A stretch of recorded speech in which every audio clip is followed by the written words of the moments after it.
Harvesting Hope, The Story of CesarChavez by Kathleen Krull, illustrated by Yuyi Morales.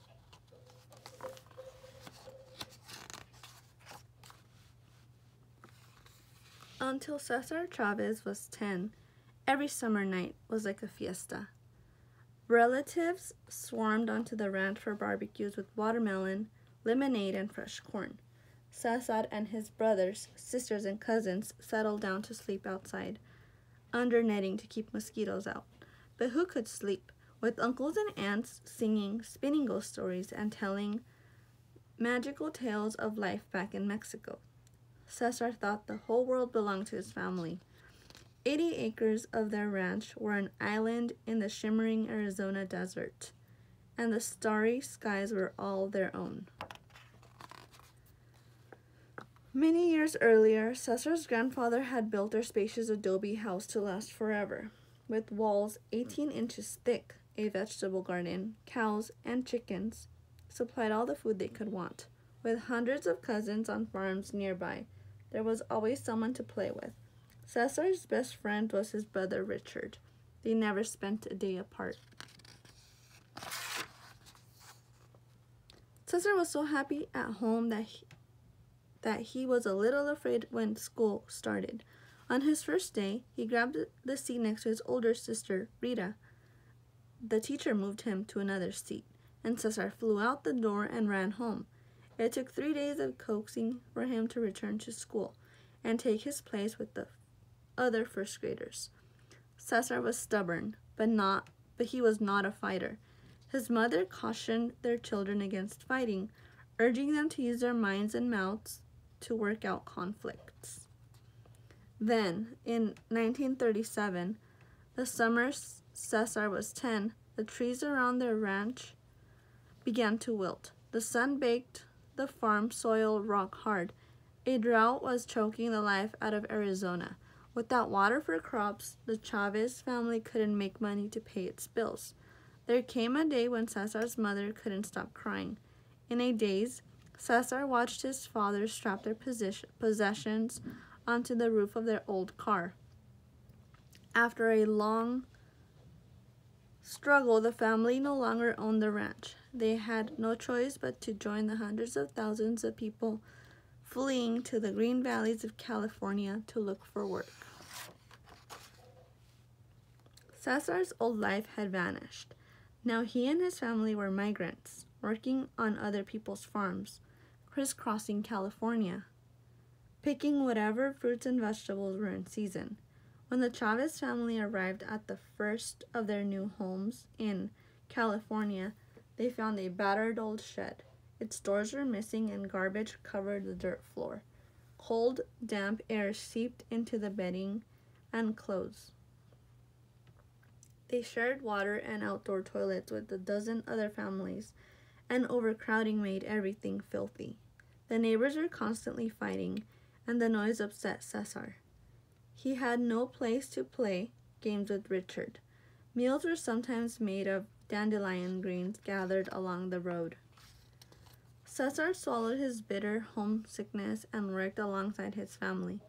He was small and not very strong, but still a fierce worker. Nearly every crop caused torment. Yanking out beets broke the skin between his thumb and index finger. Grapevines sprayed with bug-killing chemicals made his eyes sting and his lungs wheeze. Lettuce had to be the worst. Thinning lettuce all day with a short-handed hoe would make hot spasms shoot through his back. Farm chores on someone else's farm instead of his own felt like a form of slavery. The Chavez family talked constantly of saving enough money to buy back their ranch, but each sundown the family had earned as little as 30 cents for the day's work. As the years blurred together, they spoke of the ranch less and less. The towns weren't much better than the fields. White trade only. Signs were displayed in many stores and restaurants. None of the 35 schools Cesar attended over the years seemed like a safe place either. Once, after Cesar broke the rule about speaking English at all times, A teacher hung a sign on him that read, "I am a clown. I speak Spanish." He came to hate school because of the conflicts, though he liked to learn. Even he considered his 8th grade graduation a miracle. After 8th grade, he dropped out to work in the fields full time. His lack of schooling embarrassed Cesar for the rest of his life. But as a teenager, he just wanted to put food on his family's table. As he worked, it disturbed him that landowners treated their workers more like farm tools than human beings. They provided no clean drinking water, rest periods, or access to bathrooms. Anyone who complained was fired, beaten up, or sometimes even murdered.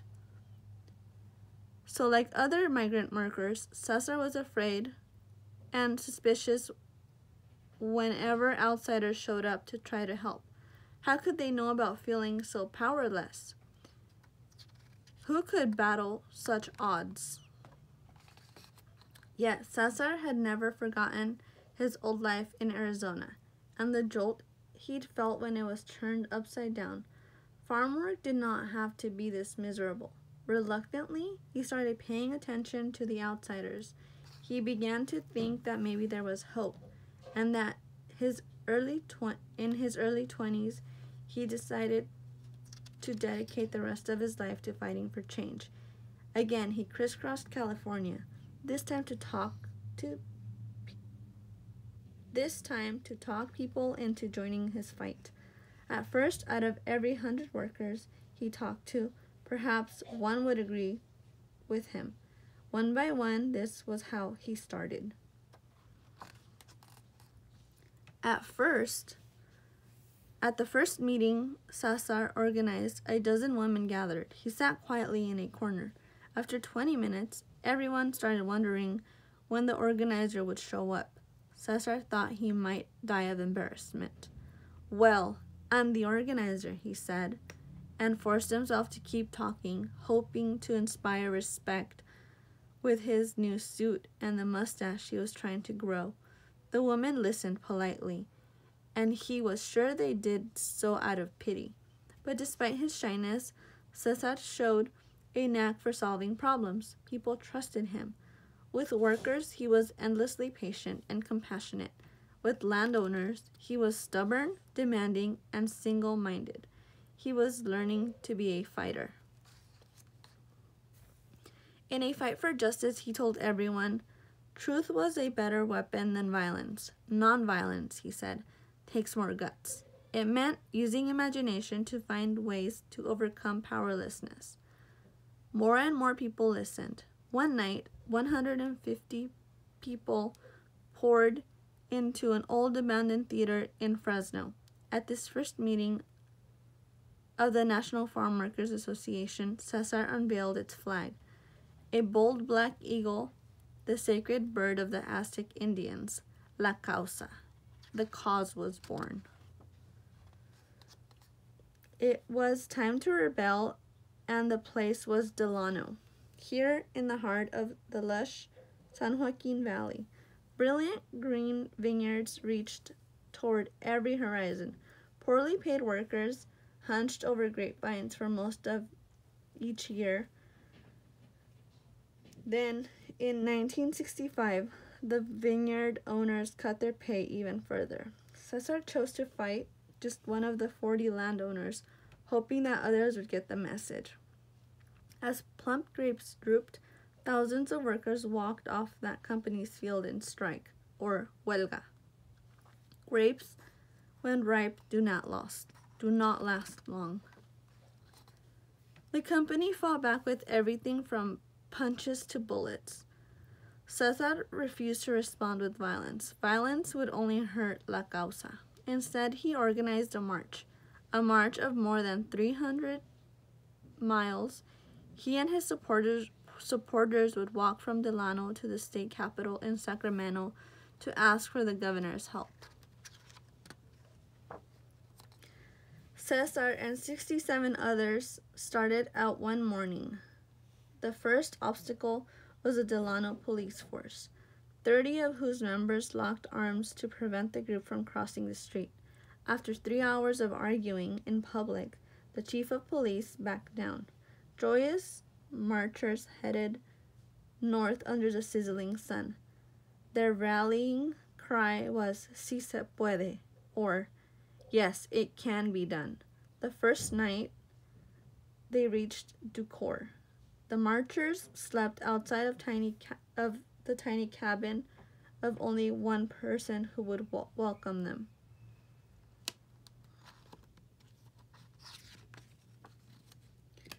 Single file, they continued, covering an average of 15 miles a day.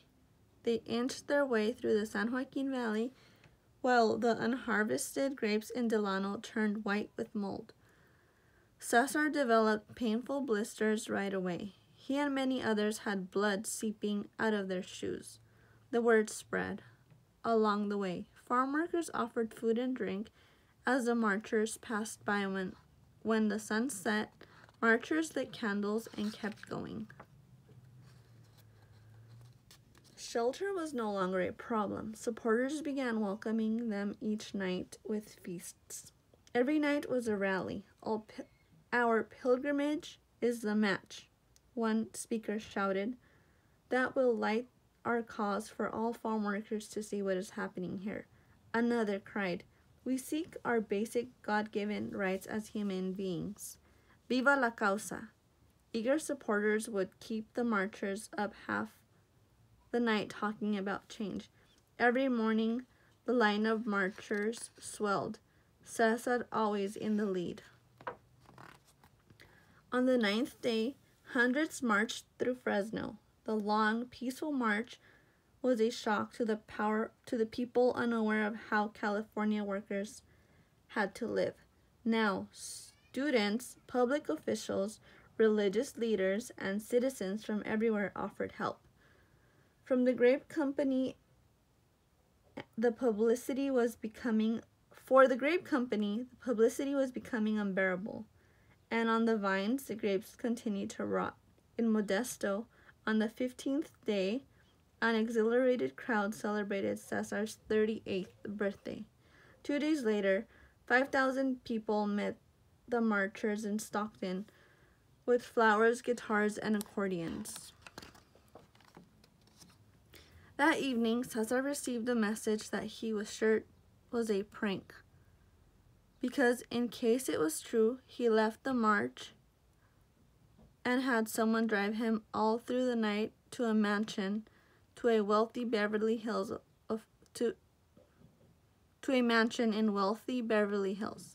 Officials from the grape company were waiting for him. They were ready to recognize the authority of the National Farm Workers Association, promising a contract with a pay raise and better conditions. Cesar rushed back to join the march. On Easter Sunday, when the marchers arrived in Sacramento, the parade was 10,000 people strong.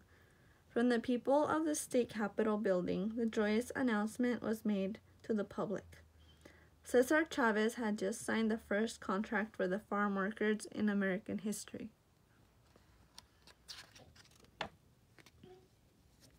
The parade erupted into a giant fiesta. Crowds swarmed the steps, some people cheering, many weeping. Prancing horses carried men in mariachi outfits. Everyone sang and waved flowers or flags. They made a place of honor for the 57 marchers who had walked the entire journey. Speaker after speaker, addressing the audience in Spanish and in English, took the microphone. You cannot close your eyes and your ears to us any longer, cried one. You cannot pretend that we do not exist. The crowd celebrated until the sky was full of stars. The march had taken its toll. Cesar's leg was swollen and he was running a high fever. Gently, he reminded everyone that the battle was not over. It is well to remember there must be courage, but also that in victory there must be humility. Much more work lay ahead, but the victory was stunning. Some of the wealthiest people in the country had been forced to recognize some of the poorest as human beings. CesarChavez had won his fight without violence, and he would never be powerless again.